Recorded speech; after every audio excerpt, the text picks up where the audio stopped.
Ini Kita lah. jangan-jangan geng Solo ini kata mereka gitu. Ya itu semua kan juga pasti akan diarahkan ke Pak Jokowi. Nah, Yang saya bilang katakanlah nanti ada kucing ketabrak pun juga Pak Jokowi. kejepit juga. Kejepit juga tangannya jaga kan begitu ya. Jadi menguatkan kebencian dia, menguatkan narasi-narasi dia. Itu kan kompilasi semua. Ya masing-masing teroris itu. Kan pasukan teroris. RRT kata dia gitu. Nggak ada teroris. Kan Roy Risman juga. FIFA, Roy, Rismon, teroris. Singkat gitu ya. Singkatannya ya. Bukan RRT ya. Saya Jadi katakan, RRT. tidak ada kata aparat penegak hukum itu harus pro. Iya. Ini kan berdasarkan alat-alat bukti yang ada, berdasarkan dari saksi pelapor, dari saksi ahli, kemudian diramu, benar nggak dia masuk untuk pidana? Dengan Roy ini bagaimana sih sebenarnya? Yang pertama Roy Suryo, Rismon, IPA, CS, RRT sering disingkat dengan Republik Rakyat Tiongkok. Kalau yang sebenarnya kan itu RRT, tapi sebenarnya Roy Rismon Tipa. Tapi kalau pendapat daripada Andi Aswan itu disingkat dengan teroris, Tipa Roy Rismon. Nah, mereka ini sekarang teman-teman sudah naik dalam proses laporan polisi Pak Jokowi ke tahap penyidikan. Jadi satu langkah lagi penyidik akan melakukan gelar perkara terkait dengan proses pemeriksaan yang telah dilakukan oleh penyidik terhadap para pelapor, terlapor, saksi terlapor, bahkan saksi adicat maupun para saksi ahli yang telah dimintai keterangan oleh penyidik. Kemungkinan dalam beberapa minggu ini ya, kalau memang situasinya tidak tinggi anepnya ya, mungkin penyidik akan melakukan gelar perkara dalam waktu dekat atas pemeriksaan tahap penyidikan. Nah, kemarin itu saya sudah komunikasi dengan saksi ahlinya Pak Jokowi atas nama Joshua Sinambela selaku ahli digital forensik. Dia mengatakan bahwasannya minggu ini dia akan dimintai keterangan oleh penyidik dalam hal berita acara pemeriksaan sebagai ahli digital forensik. Nah, karena memang beliau sudah diperiksa sebagai saksi digital forensik, tentu sesuai dengan prosedur hukum yang berlaku, penyidik akan melakukan gelar perkara. Apakah penyidik akan menetapkan tersangka ataupun menghentikan penyidikan, di hasil gelar perkara inilah yang memutuskan semuanya, seperti itu. Tapi menurut perkiraan Bang Fitra, ketiga orang ini akan naik menjadi tersangka kah atau Bukan tiga. Jadi ada 12 teman-temannya sebagai terlapornya di Polda Metro Jaya. Salah satunya termasuk ada Abraham Samad di situ sebagai terlapor. Dan 12 orang ini tentu sudah dimintai keterangan oleh penyidik untuk dilakukan pendalaman terkait dengan tindakan-tindakan ataupun perbuatan-perbuatan yang mereka lakukan sesuai dengan tempus delicti yang dilaporkan oleh Pak Jokowi. Karena pelapornya ini bukan hanya Pak Jokowi aja, ada 4 orang pelapor di sini, termasuk dari Pradi Bersatu dan kawan-kawan. Nah, dari situlah Pak Jokowi menyampaikan bahwasannya yang dilaporkan itu peristiwa. Jadi kalau dibilang peristiwa pidana dilaporkan itu nggak bisa, itu salah besar. Karena di dalam hukum itu sesuai dengan ketentuan hukum acara pidana, melaporkan suatu peristiwa pidana itu legal dan sah. Nggak mungkin kita harus tahu nama-namanya siapa pelakunya gitu. tapi menurut Bang Fitra, apakah Roy CS, bilang aja Roy CS akan naik menjadi tersangka atau kasus ini akan diberhentikan? Itu namanya kepastian hukum. Dan itu pertanyaan bagus. Apabila memang sudah dilakukan gelar perkara dan sudah ada kepastian hukum, perkaranya tidak dihentikan, maka konsekuensi hukumnya berarti ada penetapan tersangka dong. Lain halnya kalau memang ini di SP3-kan oleh penyidik, artinya tidak cukup bukti. Yang saya dapatkan informasi dari para pelapor, mereka mengatakan sudah sampai 600 alat bukti yang diperiksa oleh penyidik. Artinya penyidik telah melakukan inventarisir terhadap beberapa barang bukti ini untuk dapat dilakukan sebagai bahan untuk gelar perkara, seperti itu. Kemungkinan Bang, kemarin satu acara Firdaus Wibowo mengatakan September akan menjadi tersangka. Dari Bang Fitra? Kalau saya nggak boleh mendahului penyidik karena saya orang profesional. Jadi saya harus menyampaikan sesuai dengan ketentuan hukum acara pidana. Karena saat ini dan sejauh ini Humas Polda Metro Jaya belum ada mengatakan di September akan melakukan gelar perkara. Lain halnya kalau memang Kabid Humas Polda Metro Jaya menyatakan akan melakukan gelar perkara di September, maka saya bisa memprediksi. Tapi ini belum ada statement dari Humas Polda Metro Jaya. Karena apa? Karena penyidik saat ini sedang melakukan pendalaman terhadap keterangan ahli, barang bukti, saksi, terlapor, dan pelapor. Jadi dengan itu disiapkan mindiknya, setelah selesai mindiknya, tentu ini akan dijadikan bahan untuk gelar perkara menetapkan tersangka atau tidak gitu. Kalau tapi melihat Roy Suryo yang masih tetap kekeh ingin membahas ijazah Jokowi, seperti apa sih? Roy Suryo kan lagi sedang memberikan hiburan gratis kepada masyarakat. Jadi kita ketahui ini beliau senang dengan guyonan. Jadi kita nggak boleh menanggapinya terlalu serius. Karena apa? Karena kalau kita serius kita yang stres sendiri. Dan terakhir ujung-ujungnya kita sendiri yang bentrok gitu. Jadi kita membawanya happy aja. Tapi yang pasti ini laporan polisinya on the track. Dan saya kira Pak Jokowi kalau sudah menyatakan saya merasa dihina sehina-hinanya, ini tiada ampun bagi mereka seperti itu. Tapi yakin nggak Bang ini laporan akan dilanjutkan? Kalau yakin, saya berkeyakinan ini akan ada kepastian hukum. Dan tentu keyakinan saya mengatakan dan insting saya mengatakan akan ada calon tersangka terhadap 12 orang. Salah satunya yang disebut tadi. Gitu. Tapi apa mempunyai permasalahan juga nggak sih dengan presiden? Kalau permasalahan enggak, saya orang profesional. Kalau berbicara permasalahan, Roy Suryo itu juga mantan klien saya. Ya kan? Tapi kan berbicara dengan mantan klien, saya juga harus profesional. Apa kelemahan beliau juga saya nggak akan sampaikan karena itu adalah kode etik profesi. Tapi yang pasti ketika memang saya dalam menjalankan tugas dan saya dipercaya untuk memberikan pandangan dari segi praktisi, saya akan memberikan praktisi sesuai dengan pandangan hukum. Jadi kalau saya benci dengan Roy Suryo, enggak.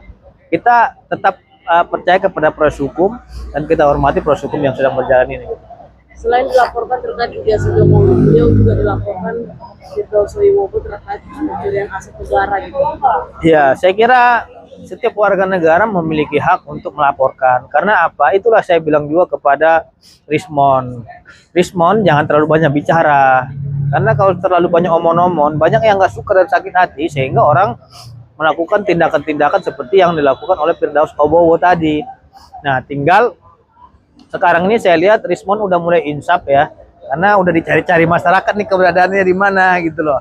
Jadi saya kira bagus langkah dia itu yang memang silent of majority ya, dengan tindakan-tindakan yang memang tidak melakukan kompresi dan hal lainnya, itu akan mereduksi amarah daripada masyarakat banyak ini. Mungkin mulai terakhir pesan-pesan buat Roy Suryo CS. Pesan-pesan kepada Roy Suryo CS bahwasanya keluarga adalah harapan dan kehidupan kita semua. Bagaimanapun ceritanya, Anda sehebat apapun, ketika Anda kembali kepada rumah, Anda mencarikan kedamaian dan ketenangan. Karena ketika memang kita sudah bermasalah hukum, tidak akan ada orang yang mau bela kita karena kita sudah terseret dengan hukum. Makanya berpikir jernihlah, jangan konyol, karena sehebat apapun kita di luar, tetap kita kembali kepada rumah. Gitu. Terima kasih ya. Bagaimana nggak diam Fitra? Semuanya udah terbongkar. Semakin dalam dia menyelidiki, semakin dalam. Saksi kunci masalah pasar pramuka kan dari awal. Iya dia. Itu yang mereka percaya gitu. Dan saya tuh langsung dari awal udah saya katakan kan pertama, Betor itu ada pembohong besar dan saya tidak kenal dia waktu di 2012. Kemudian apa? Langsung dikonfirm sama mantan ketua DPRD DKI Jakarta, Prasetyo Edi. Yang dulu saya tantang siapa orangmu, nggak bakal ditolak. Ada dia bikin podcast, dipakein hoodie, dipakein topeng, dipakein ya. Topi merah katanya. Ambon. Tapi ya nggak apa-apa lah, jadi bagus juga lah. Lucu-lucuan ya. Lucu-lucuan ya kan. Ada hiburan lain di tengah kesusahan gitu. Apalagi kalau ngeliat Fitra bawa borgol. Fitra bawa borgol udah ngeliat.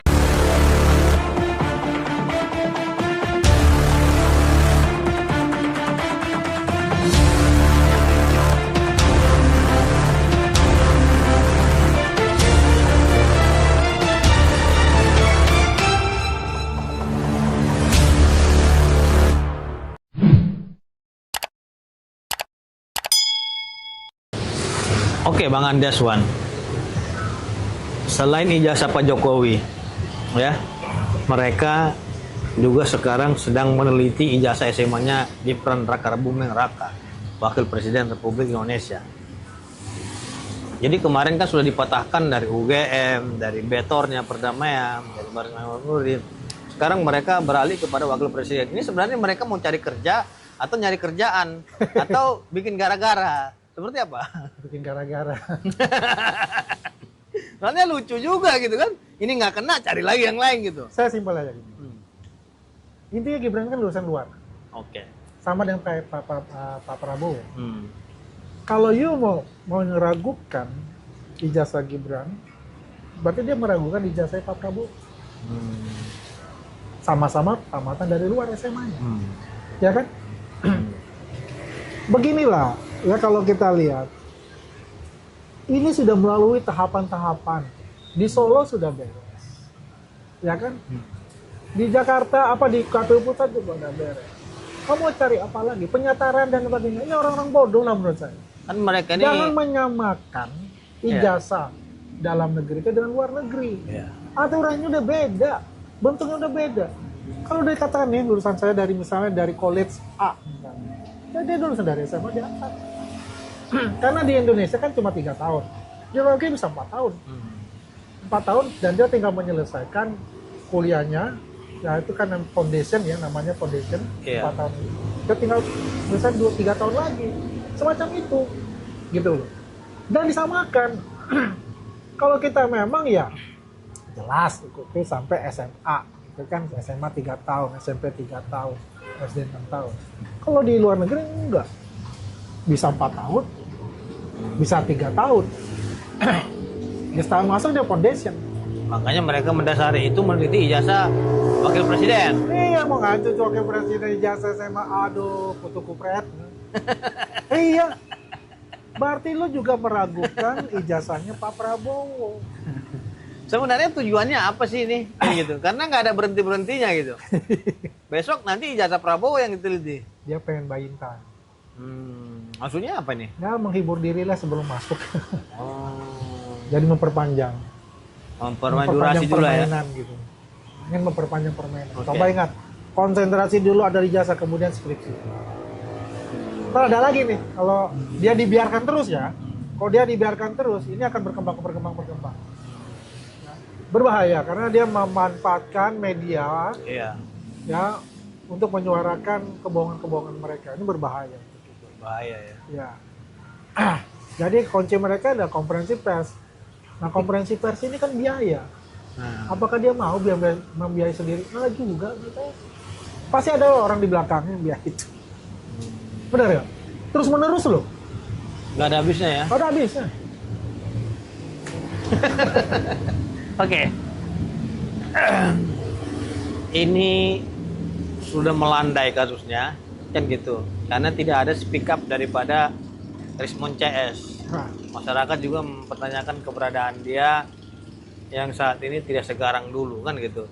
Nah, terus mereka, saya lihat kemarin ada video mengatakan menyalahkan penyidik kan gitu, bilang dengan kata-kata kasar lah. Saya nggak mau sebut omongan apa kepada penyidik ini kan. Ya memang nggak pantas lah disebutkan gitu kan. Ini kan penyidik ini kan tugasnya hanya memeriksa. Lu bawa bukti, kita periksa kan gitu, bukan malah adu argumen. Mau nyuruh dia untuk mengketik seluruh bukunya yang 700 halaman kan gitu. Iya kan? Nah, benar nggak sih isunya katanya penyidiknya pro kepada Pak Jokowi? Come on, menurut kita Ini lah. jangan-jangan geng Solo ini kata mereka gitu. Ya itu semua kan juga pasti akan diarahkan ke Pak Jokowi. Nah, Ya, yang saya bilang katakanlah nanti ada kucing ketabrak pun juga Pak Jokowi disalahkan. kejepit juga. Kejepit juga tangannya nih gara-gara Jokowi. Kan begitu Ju. Jadi stigma ya yang saya katakan itu. Makanya saya selalu marah dikatakan kata-kata geng itu. Iya. Ya kan? Karena Itu mereka selalu menggaungkan itu. memang secara Apapun psikologis, mereka konferensi pers selalu geng pasti Solo karena gitu. dia itu dia paham betul Oke. makna dari terminologi kata geng itu. Oh gitu. Ya, jadi Ada kayak mafioso ya. iya, jadi masyarakat itu dibangun brand image-nya itu Oke. adalah geng. Kayak misalnya si Tifa ngatakan bahwa otaknya Pak Jokowi kecil tinggal di ketapel itu kan. Aduh. Itu kan orang-orang yang paling kurang ajar. Dia tinggal saya tanya aja, dia sendiri punya otak kecil. Menurut saya, lu mau banggakan sebagai dokter, seorang dokter itu Tapi dia luar menghujat Pak Jokowi biasa. terus ya. Iya, tapi dia bukan seorang dokter. Menurut saya, mungkin dokter Frankenstein versi perempuannya. Dokter Frankenstein versi perempuan kan? Ya karena Satu. mereka merasa detektif. Lalu katakan detektif partikelir. Gitu. jadi, Oke. jadi apa yang dikatakan mereka, apalagi dengan Risman dan kata-kata kasar Oke. seperti itu, sebetulnya bukunya itu juga sebagai evidence. Oh ya? Iyalah, menguatkan kebencian dia, menguatkan narasi-narasi dia itu kan kompilasi semua. Ya masing-masing teroris itu. Ini kan pasukan teroris. RRT katanya gitu ya. Nggak ada RTT. Teroris. Kan Roy Rismond Tipa. Tifa, Roy, Rismond. Teroris. Disingkat gitu ya. Singkatannya ya. Singkatannya. Bukan RRT ya. Ada. Saya Jadi katakan RRT bahwa udah berapa saya katakan teroris. Tinggal aja. Tipa, Roy dan Rismond. Oh iya. Singkatannya. Ya. Oke. Lu nggak bilang RRT, saya ketawa. Apaan RRT? Teroris. Saya bilang. Kenapa teroris ya? Gayanya tuh gaya teroris dipakai. Sesuai dengan nama, inisial nama. Gitu. Ini tidak ada kata aparat penegak hukum itu harus pro. Iya. Dia kan berdasarkan alat-alat bukti yang ada, berdasarkan dari saksi pelapor, Iya. dari saksi ahli, kemudian diramu. Benar nggak dia masuk unsur-unsur pidananya?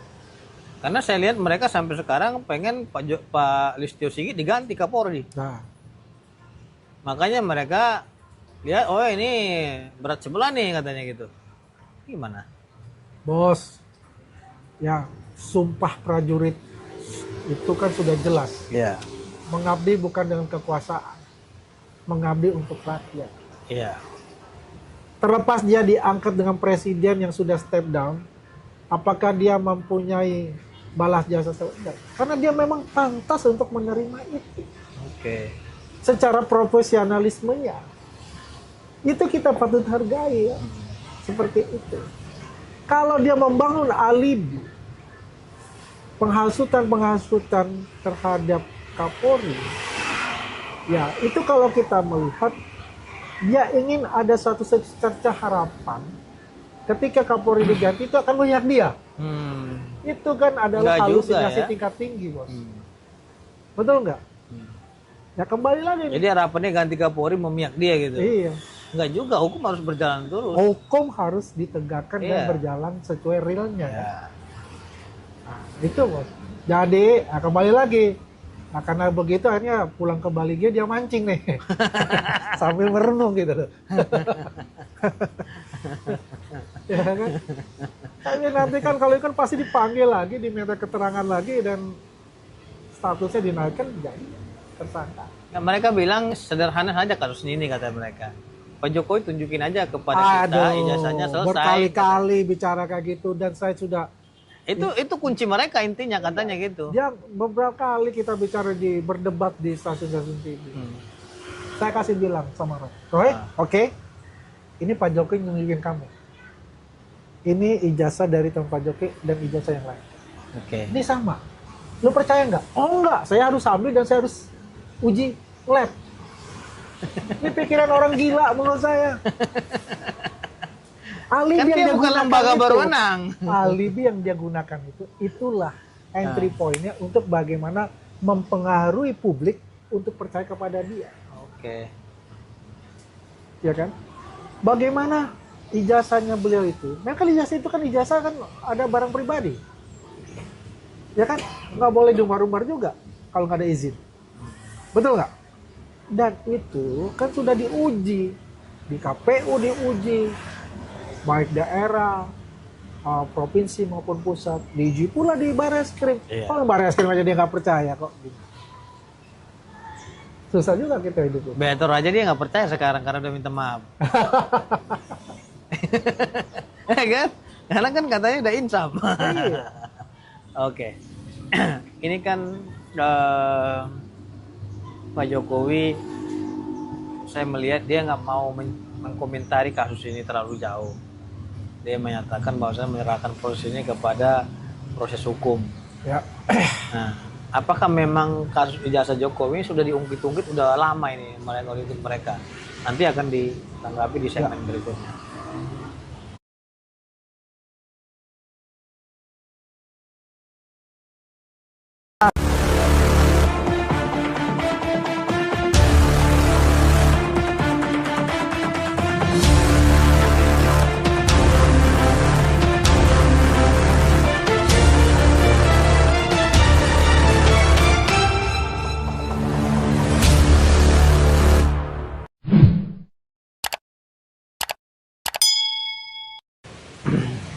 Bang Andi Aswan, koordinator posko perjuangan apa? Koordinator Rumah Juang Prabowo. Koordinator Rumah Juang Prabowo Gibran. Luar biasa memang sepak terjang beliau ini dalam hal membantu Pak Prabowo Gibran. Nah, ini masyarakat sedang menyorot terkait dengan laporan polisi Pak Jokowi sudah hampir 4 bulan lamanya. Masyarakat menanti-nanti update terkini. Apakah laporannya itu dihentikankah, dilanjutkankah, atau stop sampai di situ? Oke? Nah, masyarakat mempertanyakan itu karena masyarakat merasa ini kok nggak ada kabarnya lagi terkait dengan kasusnya laporan Pak Jokowi, terkait dengan ijazah yang dituduh mereka palsu gitu kan. Nah, abang kan di dalam gerbong ya Jokowi, Gibran, dan pendukung Pak Prabowo juga. Sudah sejauh mana sih laporan polisinya Pak Jokowi? Karena masyarakat bertanya-tanya sampai sekarang kita juga nggak tahu gitu. Sini sudah mau semifinal. Hmm. Saya katakan begini semifinal. Pertama adalah terakhir minggu ini informasi yang saya dapat. Inilah saksi-saksi ahli. Mudah-mudahan minggu depan itu sudah gelar perkara. Iya. Ya akhir bulan September ini saya punya keyakinan ini akan menjadi tersangka itu mereka semua. Berapa orang jadi tersangka saya belum tahu. Tapi yang jelas menurut saya bisa bertambah dari 5 ini bisa saja bertambah. Kemarin kan ada 12 ya, bisa mungkin bertambah jadi 15, 16 dan sebagainya ataupun jadi berkurang. Yang pemain-pemain intinya aja gitu loh. Yang kena kan yang berat banget kan bisa. Tapi yang jelas saya punya keyakinan kita harus bersabar kepada masyarakat seluruh masyarakat Indonesia bahwasanya nah, kemungkinan besar itu adalah pada akhir September ini kita sudah mengetahui tersangka-tersangkanya ya. Dan kalau kita lihat juga ya apa yang terjadi ini kenapa tidak cepat, mestinya menurut saya dalam minggu ini sebenarnya sudah ada tersangka, tapi kan ada case yang lebih besar mengenai demo dan kerusuhan-kerusuhan itu, dan ini juga membutuhkan tenaga, pikiran dan juga konsentrasi baik dari Polda Metro Jaya maupun Mabes Polri ya. Dan kita yakin akan dilaksanakan dengan baik oleh Polda Metro Jaya. Oke. Jadi teman-teman kita mendapatkan informasi dari Andi Aswan bahwasanya para ahli baik itu digital forensik, ahli pidana dan lain-lainnya dalam minggu ini sedang dilakukan pemeriksaan oleh penyidik, dan ini juga disampaikan oleh kuasa hukum daripada Pak Jokowi ya. Jadi kita juga menyoroti terkait dengan yang namanya buku Jokowi's White Paper. White paper. Ya. Nah, ini dalam buku itu juga ada informasinya bukan hanya terkait dengan kasus Pak Jokowi yang dibahas, tapi masalah kopi Jessica Mirna dan lain-lainnya dibahas. Jadi campur aduk. Gitu kan? Kalau Andi Aswan melihat buku Jokowi's White Paper ini seperti apa? Buku sampah. Kenapa dia bilang buku sampah? Oh, hati-hati loh. Roy Suryo marah. Gitu. Dia udah capek buku 700 halaman. Di TV kan saya ngomong itu. Kenapa saya bilang? kalau kita membuat buku, Hmm. ya, buku itu kan jendela hati, Iya. ya. Jadi menuangkan pikiran, perasaan, ya frasa-frasa di situ, yaitu dengan bahasa hati. Kalau kita bicara dengan untuk ilmu pengetahuan, berarti ada studi komparatifnya, ada metodologinya yang jelas, ya, ada pembanding-pembanding itu, dan juga sumbernya yang dia selidiki itu adalah benar-benar kalau misalnya suatu barang itu yang barang yang asli, Oke. ya, bukan barang yang KW gitu, fotokopi dan sebagainya, seperti itu. Tempel-tempel di bukunya gitu. Tempel apa? Ya seperti itu harusnya. Kalau kita bicara dia menurut mereka itu adalah buku ilmu pengetahuan, Ah. ya kan?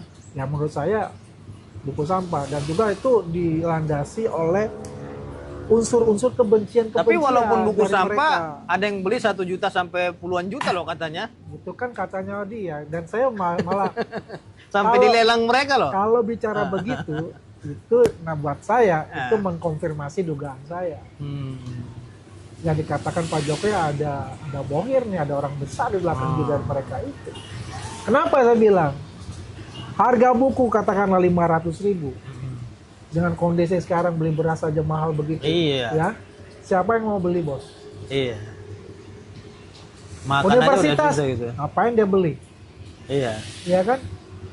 Mahasiswa ngapain dia juga beli? Iya, itu kan bukan mata ajar kan Nah gitu. iya, itu logika yang kita bermainkan saja. Nah kalau ada yang beli 1.000, 2.000, ya itu kan kalangan mereka. Bisa saja itu Oh, mereka aja ya. Bisa saja itu lo bohirnya loh. Oh, gitu. Bisa saja itu dugaan ya. Kenapa? Artinya logika kita juga bermain di sini. Mencetak satu buku 500.000 kali 100.000 udah berapa? 5 miliar lebih ya. 5 miliar lah kan. Iya. Artinya yang terjadi apa? Udah nggak usah cetak, lu jangan bikin faktur aja, Gitu ya. ya kan? Ya lumayan lah kalau masuk di penjara, ya kan? Itu ada tabungan buat anak istri. Jadi dugaan ya. Iya. Jadi ini kan hal yang menarik juga ya. Ketika masyarakat sekarang sedang mencari keberadaan Rismon. Nah, Ini masyarakat, Bang, ini Rismon kemana ya? Kata dia gitu kan. Kok nggak ada suara-suara lagi? Gitu kan. ya, Jadi banyak juga yang kangen nih terhadap gacoran dia kan Iya, gitu. Ini iya, kan iya, soalnya iya. gacor juga nih teman Oh kan luar gitu. biasa. Nggak ada rem. Iya kan. Serewet Gaspol, juga nggak ada iya. anak Medan kan gitu. Betul. Dia sebenarnya di mana sih sehingga orang mencari dia? Nah, mungkin dibalik ya lagi mancing. Merenungi dirinya. Kira-kira Iya, biasanya kan tiap hari. awal bulan saya jadi tersangka, apakah saya langsung dimasukkan ke dalam penjara misalnya? Atau siap-siap bagaimana bagi warisan? Enggak, karena tiap hari biasanya beliau ini paling gacor, sidak investigasi dan lain-lainnya ke UGM, ke Ketoyan, nah lain-lain kan Ya. gitu. Sekarang masyarakat juga bertanya-tanya, ini kenapa sekarang diam gitu kan? Ya bagaimana nggak diam, Fitra? Nah. Semuanya udah terbongkar. Oh. Semakin dalam dia menyelidiki, semakin Betor dalam aja udah pula. minta maaf ya sama Pak Iman ya, Itu mengakui kan kunci. salah. Kasih kuncinya ya. Saksi kunci masalah pasar pramuka kan dari awal. Iya dia. Ini ada Itu satu. yang mereka percayai gitu. Dan saya tuh langsung dari awal udah saya katakan kan pertama. Betor itu ada pembohong besar. Oke. Bahasanya lompat-lompat, dan saya tidak kenal dia waktu di 2012. Kemudian apa? Langsung dikonfirm sama mantan ketua DPRD DKI Jakarta, Prasetyo Edi. Yang dulu waktu sama-sama kita itu adalah bendaharanya. Coba. Di counternya langsung, dia itu siapa? Orang nggak kenal kok. Dia main-main bicara katakanlah pasar pramuka itu. Makanya juga waktu di Kompas TV, ya, ada investigasinya Dipo itu kan. Terus udah ngundang orang dari sana nggak? Nggak ada, hanya dia ngoceh-ngoceh doang. Dengan gayanya dia bagaimana memanipulasi kata-katanya itu sehingga orang-orang itu jadi tertarik sama dia. Persis kayak penjual obat.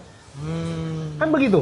Iya. Nah kalau saya waktu itu saya bawa betul tokoh masyarakat, ketua DKM di pasar pramuka. Ya Jelas kan? ya. Jelas. Saya tantang siapa orangmu, nggak bakal ditolak. Ada dia bikin podcast, dipakein hoodie, dipakein topeng, dipakein. Ya ampun. Topi merah katanya. Ambon. Tapi ya nggak apa-apa lah, jadi bagus juga kalau makin Lucu-lucuan lama ya. Lucu-lucuan ya kan. Ada hiburan lain di tengah kesusahan Iya, gitu. apalagi kalau ngeliat Pitra bawa borgol. Pitra bawa borgol udah ngesah. Padahal kan itu menunjukkan ini adalah negara hukum gitu. Tapi mereka bapernya luar biasa minta ampun. Nah itulah Fit, Kita baru ngomong satu, dia udah ngomong 1000. baru digituin aja Fit. Apalagi kalau dia masuk Fit. Ah. Kan kita bisa lihat. Ah. Ya kan? Benar. Pepatah itu mengatakan semakin dia ngomong yang berkoar-koar besar, pasti ada sesuatu di balik itu. Oke. Iya kan? Ini kan Paiman dan Betor di pengadilan telah berdamai, di mana Betor mengakui dirinya hilaf dan dia mengaku bersalah dan minta maaf lah kepada Paiman. Mediasi ya. Mediasi. Nah, itu yang kita lihat dari informasi yang berkembang di tengah-tengah masyarakat, dan Paiman juga sudah menyampaikan bahwasanya Betor keliru, kan gitu. Artinya saksi kunci yang dulunya mereka agungkan ya sebagai pembuka tabir, katanya ada sesuatu yang memang fantastis, itu kata mereka dulu kan itu, dan ini memang menggegerkan, menggemparkan Indonesia kata gitu. Tiba-tiba sudah menyadari kesalahannya dan sudah insaf, kembali kepada jalan yang benar dan jalan yang lurus. Ya. Artinya dia hilaf dan keliru menuduh Paiman memasukkan ijazah Pak Jokowi di Pasar Pramuka. Ya, saksi kunci mereka sudah KO. Nah, lantas kalau memang saksi-saksi mereka sudah KO, mengakui dia hilaf dan salah, apalagi yang ingin mereka dalilkan lagi? Karena kita lihat UGM kemarin sudah konferensi pers, Udah nggak ada. udah dibilang UGM itu asli, Udah, kita jamin, dan Pak Jokowi adalah alumni kita, Ya. kata beliau gitu. Iya. Ya, terus Mabes Polri juga sudah periksa, lapor dan lain-lainnya, teman sekolahnya juga semua, Iya. KPU juga diperiksa, Betornya juga sebagai saksi kunci yang diagung-agungkan juga sudah KO, udah insaf. Lantas apalagi sih yang mau mereka kejar ini? Menurut seorang Andi Aswan seperti apa? Ya, yang dia kejar kali ini adalah hantu belau. Oh gitu. Soalnya sekarang mereka lagi mereka lagi kejar ijazahnya Pak Gibran loh. Nah, itulah Udah aku konferensi bilang. pers mereka, ijazah Itulah. SMA-nya yang dibahas. Itulah orang-orang bodoh. Tidak, belum satu selesai, nambah lagi nih gitu. Saya sih simpel. Siapa Subhan itu? Oke. Kan nggak jauh-jauh dari lingkaran mereka, anak abah lah semuanya. Oke. Ya kan? Lingkaran mereka semua kok. Tapi mengenai hal tersebut nanti akan kita bahas di segmen berikutnya. Boleh. Ini sangat menarik sekali.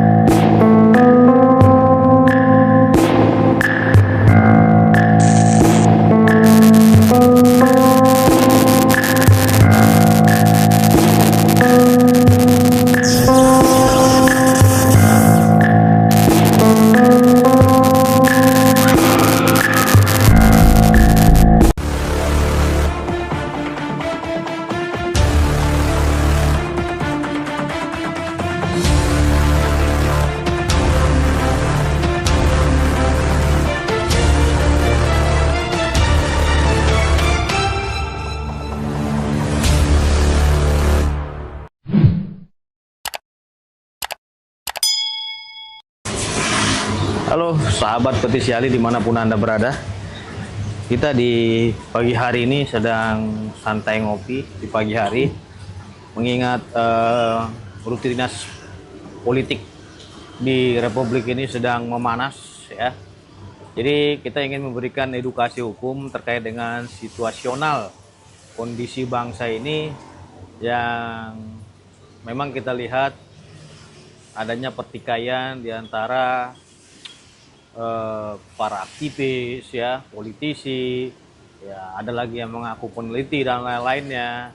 Sehingga ini wajib kita sikapi dan kita kaji dari segi hukum dan dari segi sosiologis agar ini bisa memberikan edukasi kepada masyarakat terkait dengan tindakan-tindakan beberapa pihak yang melakukan suatu ulasan, review, tuduhan dan lain-lainnya agar tidak berdampak hukum kepada teman-teman lainnya yang ingin juga melakukan suatu komentar dan hal lainnya. Kali ini teman-teman kita kedatangan tamu ya di pagi hari ini sambil kita ngopi santai, yaitu Andi Aswan ya. Selamat pagi, Bang Andi Aswan. Pagi. Ya, beliau adalah Wakil Ketua Umum Jokowi Mania. Jadi PLT Ketua Umum Jokowi Mania sekarang juga koordinator Oke. Rumah Juang Prabowo Gibran. Oke, jadi beliau adalah koordinator Rumah Juang Prabowo Gibran. Jadi kalau Waketum Jokowi Mania sudah PLT ya? Jadi Ketua Umum. Oh, jadi Ketua Umum. Kita nggak tahu beliau ini jadi Wakil Menteri Ketenagakerjaan karena ada resapel, teman-teman. Jadi ini akan kita bahas dan diskusikan terkait dengan isu-isu kondisi bangsa saat ini, baik itu hukum dan politik. Oke, Bang Andi, ini kan kita lihat bahwasanya Pak Prabowo melalui bawahannya ya telah mengumumkan ke publik bahwasanya ada reshuffle. Salah satunya termasuk Menteri Keuangan ya, Menteri Pemuda Olahraga dan Budi Ari, Menteri Koperasi, Menko Polkam dan lain-lain ya. Jadi pendapat dari seorang Andi Aswan terkait dengan situasi reshuffle tersebut seperti apa? Karena apakah itu memang urgensi yang memang dibutuhkan oleh bangsa ini, atau memang mereka kurang mampu untuk mencapai target daripada cita-cita Prabowo Gibran gitu? Seperti apa? Ya, terima kasih ya Fitra ya. Jadi kalau kita melihat pengumuman mengenai reshuffle kabinet yang kemarin yang juga sudah dilantik, itu memang agak mengejutkan ya. Karena perkiraan dari masyarakat, perkiraan dari para pengamat itu di bulan Oktober gitu. Ini lebih cepat. Dan kalau kita melihat memang ini adalah hak prerogatif dari Presiden untuk menentukan siapa calon pembantu-pembantu beliau, baik menteri maupun badan ya. Nah kalau kita melihat ini sekarang, ini memang sudah suatu sangat urgent menurut Pak Presiden dari kacamata saya, karena dengan terjadinya demonstrasi di akhir bulan Agustus kemarin yang cukup besar ya, kemudian ada juga kerusuhan-kerusuhan ya di sana itu, ini juga membuat suatu keresahan sendiri kepada Pak Presiden itu. Ya. Kenapa hal ini bisa terjadi? Kenapa tidak terjadinya mitigasi sebelumnya? Kan seperti itu. Apakah ini asal Bapak senang saja yang terjadi di kabinet saya? Kan itu kacamata saya dalam melihatnya. Nah jadi apa yang dilakukan itu, makanya beberapa kementerian teknis yang berkaitan dengan itu yang kelihatannya yang kena reshuffle ya. Kita sebagai contoh aja kita ambil ketika netizen terus juga masyarakat ya, akademisi apa itu menyuarakan poin 17+8 itu. Dalam poin-poin itu tersebut ada termaktub suatu dalam satu poin yang itu melengsarkan Ibu Suryani, Ibu Menteri Keuangan ya. Dan ini artinya apa yang terjadi? Bahwasanya ya mendengar bahwa Presiden ini mendengar yang diinginkan oleh masyarakat. Tapi ini kan nggak satu yang sekonyong-konyong atau ujuk-ujuk ya, dan juga dengan pemikiran yang matang sebelumnya ya. Bahwasanya Ibu Sri Mulyani ini juga dengan kasus ini kan sudah lama juga sebetulnya pengen mengundurkan diri kan. Nah, coba kita lihat begini, beliau ini sudah 14 tahun menjadi Menteri Keuangan. Udah cukup lama ya? Fiskal Republik ini. 14 tahun. Yang mengalahkan beliau cuma satu, yaitu Menteri Keuangan Ali Wardana. Zaman Pak Harto pada saat itu 15 tahun, tidak tinggal setengah tahun aja sebetulnya. Nah ini sangat luar biasa, dan ini juga kita melihat sepak terjang Ibu Sri Mulyani juga cukup luar biasa bagaimana menjaga fiskal kita pada masa pandemi itu kan. Yaitu dengan Pak Jokowi sebagai presiden, akhirnya kita dapat melampaui masa pandemi itu dengan baik ya. Tidak ada suatu permasalahan yang sangat berarti lah untuk itu. Dan kita sekarang mulai recover dan sekarang kita mencoba bagaimana dengan presiden yang baru ini, dengan Pak Prabowo ini untuk dengan capaian target-target itu yang dikatakan pertumbuhan 8% itu dibutuhkan sesuatu terobosan ya yang baru, pemikiran yang out of the box, sebuah menteri keuangan atau pemimpin yang muda, yang energik ya, dan mampu membuat suatu gebrakan-gebrakan baik di dalam maupun di luar untuk mengembalikan kondisi keuangan kita yang sekarang tidak baik-baik saja untuk itu. Karena kita lihat dari segi tingkat menengah sampai ke bawah ini agak suffering masalahnya kan. Ya, dan juga kita lihat di 17+8 itu kan ada permintaan mengenai pajak ya. Pajak yang sekarang ini 12%, kan diminta sampai 8%. Karena kalau kita mencontoh misalnya dengan di Vietnam itu ini mengurangi itu pajak. Dengan mengurangi pajak itu kan daya beli masyarakat semakin kuat. Akhirnya tuh efek bola salju dalam perekonomian itu berjalan gitu loh. Nah, inilah yang menumbuhkan industri-industri baru, juga kepercayaan masyarakat terhadap market yang ada di Vietnam itu. Nah, ini yang mesti juga akan di-catch up oleh menteri yang baru, untuk terutama menteri keuangan itu, untuk bisa bagaimana melihat bahwasannya pajak ini bukan suatu barrier ya untuk bisa mengundang investor untuk datang dan juga menanamkan modal di sini dan membuat lapangan-lapangan pekerjaan yang baru. Seharusnya juga bisa mencontoh seperti yang di Vietnam itu. Karena juga kita akan menghadapi nanti tahun depan ini ada pajak dari 13% kan gitu. Oh ya? Iya. Jadi kan harus dipikirkan, tim keuangan kita ini memikirkan bagaimana solusinya mencarikan jalan-jalan pemasukan di luar pajak gitu. Oke, Bang Andi Azwan, ini kan masyarakat bertanya, apa sih yang menjadi penyebab pajak di Republik ini naik terus? Ya kan kebutuhan kita, negara ini kebutuhannya kan juga cukup besar untuk itu, dan untuk mendapatkan dana yang paling cepat itu dari pajak, dari zaman dulu sampai sekarang kan pajak begitu. Terus ya. Pajak terus kan. Tapi kan di satu sisi masyarakat merasa tidak adil apabila memang pengenaan tarif pajak ini terlalu tinggi buat mereka. Seperti kita lihat di Pati PBB-nya 250%, ya. Di Cirebon ada kemarin rencananya 1000%. Nah, ini kan sangat memberatkan masyarakat apabila di tengah kondisi masyarakat yang ekonominya lagi lesu.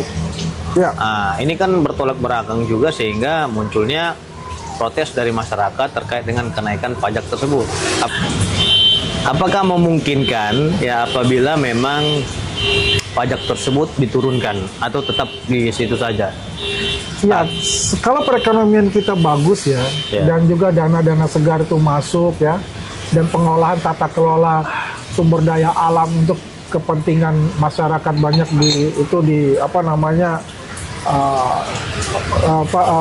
fokusnya ke sana gitu misalnya kan, ya automatically kan perekonomian jalan juga pasti kan pendapatan juga bagus kan, dan itu bisa mengurangi dari kata pajak itu sendiri kepada masyarakat.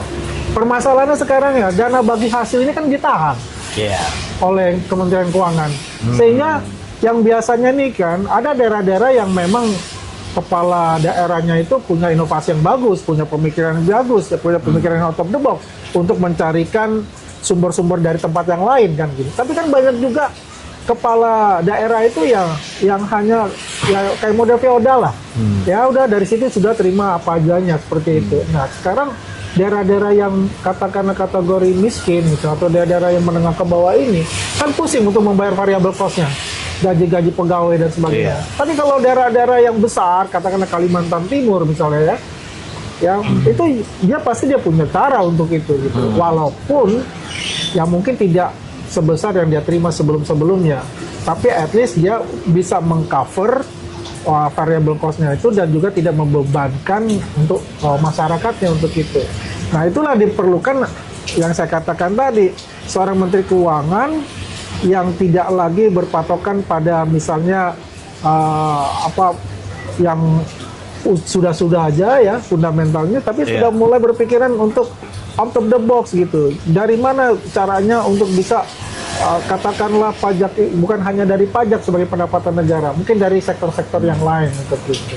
Oke, Bang Andi, ini kan kita lihat reshuffle ini banyak masyarakat yang mengkait-kaitkan karena memang seperti Budi Ari ini ada persoalan terkait dengan judol. Ya. Nah, terus kemarin juga ada dari tim ya yang memang kontra kepada Pak Jokowi, katanya orang-orangnya Solo sudah dipangkas semua sama Pak Prabowo gitu. Iya, Ini menandakan Pak Jokowi sudah nggak punya power lagi gitu. Iya. Ini pendapat Bang Andi Aswan seperti apa? Itu pendapat yang omong kosong, pendapat yang salah besar untuk itu. Kita gini aja kembali. Sekarang adalah the commander-nya itu adalah Prabowo Subianto sebagai Yeah. Presiden Republik Indonesia. Kita harus memisahkan dengan itu. Dan Pak Prabowo itu bagian dari Jokowi. Jangan salah. 2019 beliau itu adalah Menteri Pertahanan yang notabene adalah ya Jokower kali istilahnya, quote unquote. Iya. Ya kan? Dan kenapa banyak sekali menteri-menteri yang pada saat Pak Jokowi berkuasa itu dipakai oleh Pak Prabowo. Artinya apa? Pak Prabowo itu punya chemistry dengan menteri-menteri itu. Dan dia sudah bisa Hati menilai bahwa menteri-menteri itu mampu bekerja sama dengan saya. Ya. Terlepas yang terjadi misalnya itu adalah Budi Ari. Bas ini. Iya. Bas ini kemudian terkena permasalahan secara pribadi. Bukan permasalahan dia sebagai menteri, katakanlah sebagai pribadi. Biar bagaimanapun sesuatu hal yang berhubungan dengan hukum itu pasti akan memberatkan kabinet secara keseluruhan. Kenapa? Kabinet ini kan harus clear dan clean. Iya. Untuk itu, apalagi dalam masa kita dia itu kan mengatakan berantas korupsi. Ya, walaupun dikatakan ini belum ingkrah, masih dia bilang dugaan, tapi penyebutan nama beliau di pengadilan itu cukup meresahkan juga, Iya. ya kan? Dan ini mungkin adalah barrier, jadi barrier untuk pengadilan untuk melakukan suatu pendalaman kasus misalnya, ya kan? Nah, kita walaupun beliau itu adalah dari relawan Pak Jokowi, ya, biar bagaimanapun itu tetap komandannya itu adalah Prabowo. Kita nggak bisa, kita harus memaksakan beliau harus begini, tidak. Kalau itu menurut beliau dia tidak cakap, menurut beliau dia itu adalah memberatkan kabinet beliau reshuffle, itu hak beliau. Dan juga kalau kita melihat bagaimana continuity dari koperasi itu, kan pengganti beliau kan wakil menteri koperasi, yang jelas sudah paham betul dalam sendi-sendi mengenai pembinaan dan pengembangan koperasi Merah Putih yang merupakan salah satu dari program dari Pak Prabowo. Oke, apakah memang dengan reshuffle ini Pak Prabowo ingin melakukan bersih-bersih dalam koalisi Indonesia Maju? Ya, Kim, nanti akan dijawab pada sesi berikutnya.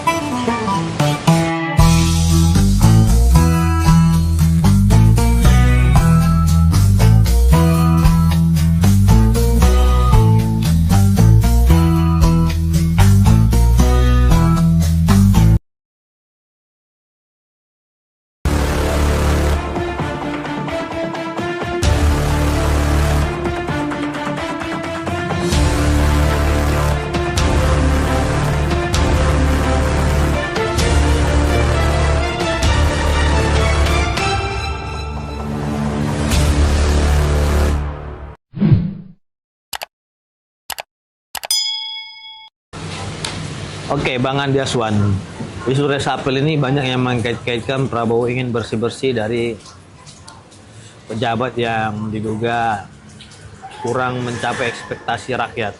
Ya, di dalam koalisi Indonesia Maju ini kan banyak kita lihat dari berbagai kalangan politisi juga, ada yang dari relawan dan lain-lainnya. Nah, termasuk ada yang orang profesional seperti Menteri Sri Mulyani, ya. Ada juga yang mengkaitkan kemunduran Sri Mulyani ini karena memang dia sakit hati pun kecewa karena rumahnya dijarah. Ini pendapat seorang Andi Aswan seperti apa? Ya, kalau saya melihat Ibu Sri Mulyani, Ibu ini dalam posisi etik birokrasi. Oke. Karena 14 tahun sebagai Menteri Keuangan dan menjaga betul baik fiskal kita, dan setiap manusia pasti ada batasnya. Kalau katakanlah rumahnya kena jarah, ya mungkin itu katakanlah ada trigger, salah satu trigger untuk dia keluar, exit dari hal itu. Secara psikologisnya kalau kita lihat. Tapi overall beliau bekerja itu luar biasa, ya, dan kita patut memberikan apresiasi yang sangat besar kepada beliau. Dan ya baiknya juga bahwa pengganti suksesor beliau itu adalah juga orang yang orang ekonom dan orang memang keuangan dan paham betul juga mengenai fiskal Indonesia itu.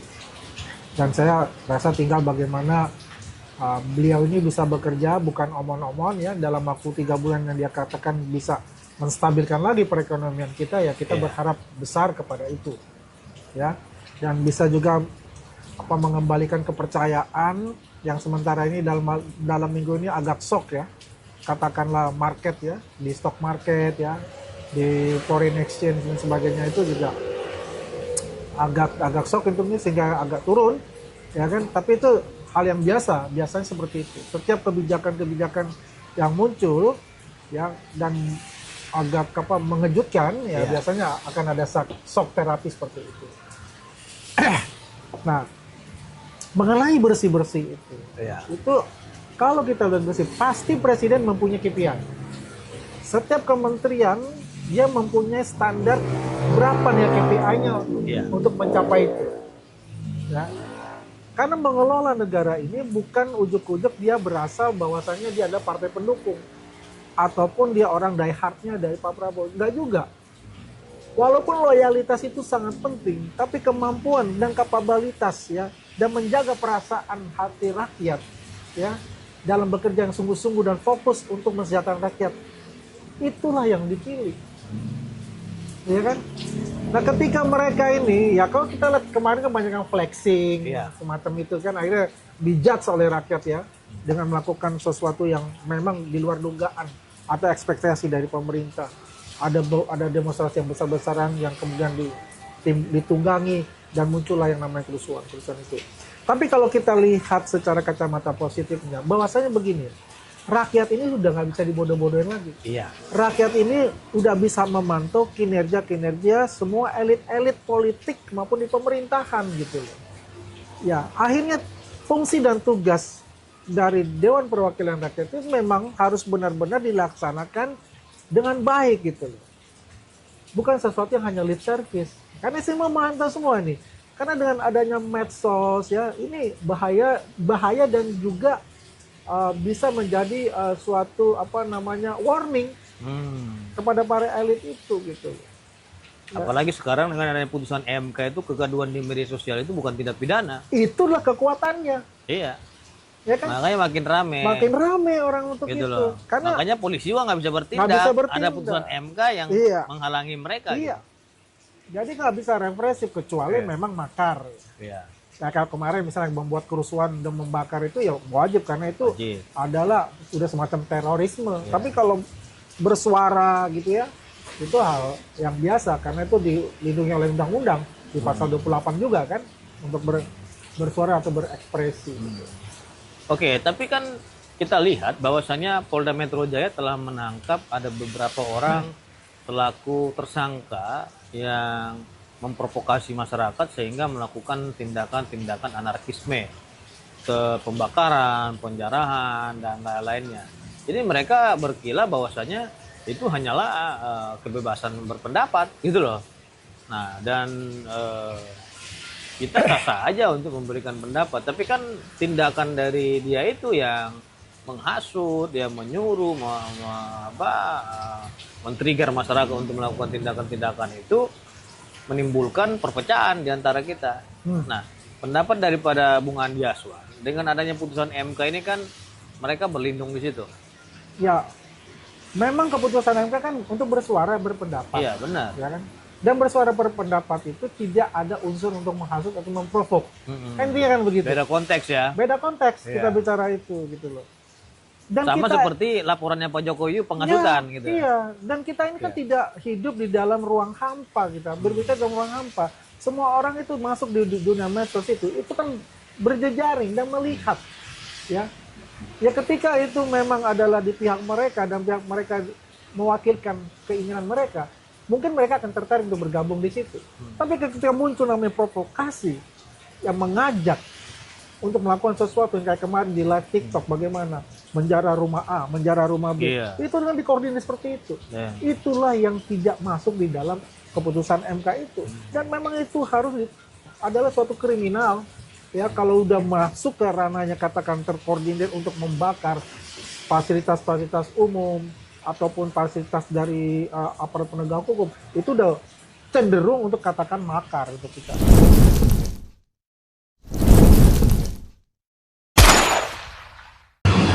Gue bertanya aja, untungnya buat dia apa? Nggak ada untungnya buat dia. Malah main di tepi jurang. Iya.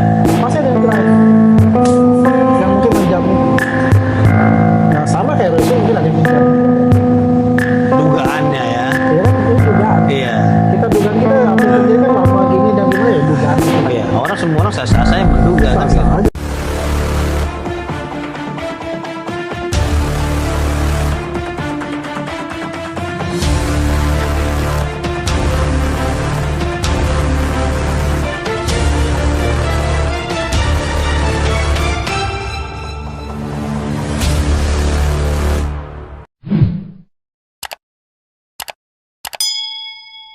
Oke, Bang Andi Aswan.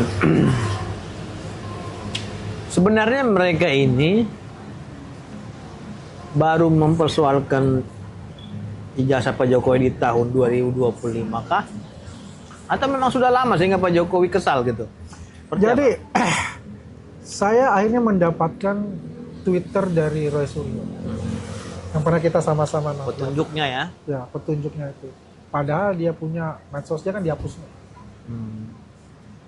24 Februari dia udah bicara itu. Oke. Dan jenisnya sama. Ijazah, fotokopi, kemudian skripsinya dia, terus ada album kalau nggak salah. Artinya mensreanya sudah ada. Sebetulnya. Udah lama Udah dipersiapkan ya. lama. Ya kan 2020. Masuk ke 2024 Pilpres ya. Dan kita lihat ya mungkin ini ada segi politiknya yang akhirnya dicuatkan kembali gitu. Muncullah kolam-kolam yang berbeda ini akhirnya masuk dalam satu kolam yang sama. Coba kalau kita lihat TPUA Egy Sujana CS itu kan gak ada Iya. afiliasi dengan Roy Suryo ataupun dengan Rismon ataupun dengan Tifai. Kalau Tifai ya, Oke. HTI kan dia di sana, FPI kan di sana. Tapi kalau Roy Suryo dengan Rismon kan enggak. Cuma ini kan mempunyai kepentingan yang sama gitu. Ya, punya kepentingan yang sama. Sehingga mereka ini bersatu mungkin ya saya katakan tadi apa yang dikatakan oleh Pak Jokowi, mungkin ada orang-orang yang di belakangnya yang memanfaatkan baik itu elit politik kah ya atau oligarki hitam dimanfaatkan dia untuk bisa menjatuhkan kredibilitas Iya. Pak Jokowi di mata masyarakat Indonesia dan Iya. menafikan semua hasil-hasil kerja beliau, ya kan? Akhirnya berkumpul dalam satu kolam yang sama ini, Bersatu padu ya. bersatu padu. Tapi kalau saya lihat ini mereka tidak bisa bergabung begitu, karena masing-masing mempunyai tujuan dan ego yang berbeda. Makanya kemarin sempat pecah juga antara Egy Ya, dan kawan-kawan. iya. Nggak mau dia digabungkan katanya. Kenapa gitu? Kita pahamlah Egy siapa gitu, Bro Egy gitu, pemain tingkat tinggi bos. Ketika kejepit ya, Jadi bagaimana mengeluarkan Roy Suryo terjebak sendiri dia. Dia sama terjebak. Rismon. terjebak. Bisa saja Egy ini tidak masuk di dalam unsur yang tadi, jadi tersangka. Jadi justice kolaborator ya. JC, coba. Untuk membongkar siapa-siapa aja yang ini. Ya ada sih pengampunan seperti itu. Ada. Ini kan, wah, kalau kemarin-kemarin ya, Bukankah Katakanlah- kalau memang seperti itu seumpamanya Egy jadi justice kolaborator, Rismon dan Roy merasa dikhianati? itu terserah mereka mau dihanati kek, mau diciumi kek, mau diapa. Ya kan karena katanya mereka ini satu tim yang utuh, Come on, kan saya bilang kolamnya itu berbeda, bukan kolam susu lagi. bukan kolam susu. Jadi Ini kolam lele. Hah? Iya, kolam lele itu. Lele kan Jadi makan apa aja ya? apa aja dimakan. Kan begitu kan? Ya, itulah ketika yang namanya hati dibutakan. Rasa maaf itu tidak ada. Dan rasa maaf itu seperti apa namanya emas di dalam lumpur yang harus dicari-cari gitu. Padahal itu kata yang paling murah, ya, dan mempunyai makna yang tinggi untuk meminta maaf. Ini pembelajaran juga semuanya. Bagaimana orang tua kita selalu katakan, kalau kamu punya salah, diminta atau tidak diminta, pertama kali kau katakan, kau minta maaf. Betul kan? Ini Rismon pernah berstatement katanya Pak Jokowi nggak usah cabut laporannya, gimana? Gak usah cabut, Laporannya ya biar nggak ini perlu bisa dicabut dibuktikan. laporannya. Itu kan omongan dia kan berlainan sebetulnya. Cuma dalam arti begini, kalau dia bilang, udah Pak, cabut Pak laporannya, saya minta maaf. Orang ini tinggi hati, nggak bakal dia mau. Tidak dicabut laporannya, malah lebih senang kita. Jangan dicabut laporan itu. Ini buat pembelajaran bagus ke depannya buat para pemimpin yang akan datang kalau akan akan dilakukan seperti dia. Iya, di satu sisi masyarakat juga kesal karena masyarakat menanti-nanti endingnya ini seperti apa gitu kan. Dan kita juga nggak bisa salahkan penyidik karena memang penyidik harus memang hati-hati dalam melakukan pemeriksaan atas laporan polisi Pak Jokowi. Jangan juga nanti penyidik terlalu cepat anggapannya, oh ini pro lapor lagi. nih, Nah, iya. wah buktinya dalam waktu secepat Cepat kilat. kita dikriminalisasi gitu kan. Kayak Nah ini kayak DPR membuat undang-undang kemarin gitu. iya, oh ini instan banget nih kata dia gitu. Instan banget dia bilang. Nah, makanya kan penyidik saya dapat informasi dari salah satu purnawirawan jenderal polisi mengumpulkan bukti ratusan banyaknya. 600 kalau Ya, nggak salah bukti. ratusan banyaknya dan 600 saksi-saksi bukti. juga ratusan. Iya, Jadi kan di sini berarti kan penyidik ini hati-hati betul bukan dalam main-main ini. memeriksa Fokus laporan dan ini. Dan hati-hati. ini mereka fokus dan tidak sembrono. Ya. Sebenarnya nggak usah 600 bukti juga, 2 bukti permulaan yang cukup saja bisa aja. Tapi kan jangan juga anggapannya nanti, oh ini ada kriminalisasi. Oh ini pesanan dari geng Solo kata dia gitu kan gitu. Seperti yang biasa mereka Jangan sampaikan. pakai kata geng lah. Lah ini kan dari mereka, bukan dari pengacara Mawar. Ya kan mereka selalu bilang geng. Iya. Makanya kan kita menarik omongan mereka Iya. tersebut. Ini pesanan dari geng Solo kata dia gitu. Ah. Iya kan? Nah, tanggapan Andi Asun seperti apa? Ini dari mereka sendiri lah yang mau melontarkan kata-kata itu. Ya itulah saya selalu bantah. Yang terakhir saya agak keras itu di salah satu podcastnya Zulfan Linda mengenai arti kata geng Solo. Karena geng Solo itu konotasinya kan sama kayak geng motor. Ya, ini mereka selalu sebut gitu. Geng tato lah. Jadi masalah Solo itu mereka selalu sebutannya itu. Itulah yang dipakai oleh dia Nah, untuk mempengaruhi publik ya, bahwasanya Solo ini adalah tempatnya para gangster, tempatnya para kriminal. Ini berbahaya karena ini adalah unsur-unsur sara di situ. Ini Rismon, ini Tifa, Refli Harun dan juga Roy Suryo ini. ada lagi salah satu mantan Bahaya, intelijen teman-teman. kata dia gitu kan. Ada yang dibilang mantan intelijen. Sebutin aja namanya Kolonel Rajasa itu. Itu konyol banget, Bos. Serius gue bilang. Kan dia sering sebut-sebut gitu. Konyol banget. Dia katakan bahwasanya Pasar Pramuka bisa membuat yang namanya visa Amerika. Ngeri kali ini orang ngomong kayak begini. Udah, saya udah Sebenarnya katakan begini. Kalau seorang- orang bicara begitu, artinya ini orang berbahaya juga. Katanya mantan intelijen gitu kan. Tapi kok gitu ya? Saya juga tanya sama salah satu letnan jenderal. Mohon maaf, dia tuh anak buah saya punya kakak. Oh, anak buahnya. Kakak saya waktu itu panglima di sana. Tapi kenapa ganas sekali kalau dia ngomong? Ada sesuatu yang mendrive dia. Untungnya buat dia apa? Gue bertanya aja. Untungnya buat dia apa? Oke. Nggak ada untungnya buat dia. Malah main di tepi jurang. Iya. Pasti ada yang drive. Yang mungkin menjamin untuk. Yang sama kayak Royce mungkin ada yang menjamin juga untuk itu. Dugaannya ya. Ya kan ini dugaan. Iya. Dugaan kita apa yang terjadi kan lama gini dan gimana ya dugaan itu. Oh iya, semua orang sah-sah saya menduga kan gitu. Sah-sah aja menduga untuk itu. Oke. Terakhir nih, apa yang menjadi pesan dan masukan daripada Andi Aswan terkait dengan polemik yang sedang terjadi di Republik ini, khususnya yang terlebih dahulu kasusnya Pak Jokowi dan reshuffle? Ya, kalau kita bicara reshuffle, ya alhamdulillah ya bahwa Pak Prabowo juga mendengarkan suara rakyat. Artinya Pak Prabowo itu melihat memang ini suatu yang urgent untuk segera dilaksanakan reshuffle ini untuk menaikkan marwah dari pemerintah kita pasca terjadinya kerusuhan itu. Karena ini memang digoreng-goreng ya oleh orang yang memang tidak suka oleh pemerintah gitu. Ya, melalui sasarannya adalah pembantu-pembantu dia. Ya. Dan juga kita nggak tahu apakah itu nanti akan menyusur ke arti kata makar itu nanti yang terjadi seperti itu. Kan dugaan itu kan Pak Presiden juga mengatakan itu ada unsur-unsur ke arah sana. Ya kalau saya ya berharap ya mungkin kalau dibentuk suatu tim independen yang dikatakan beliau bahwa itu bisa-bisa saja dibentuk suatu tim independen untuk mengkaji apa terjadinya proses yang namanya unjuk rasa dan berakhir dengan kekisruhan seperti itu.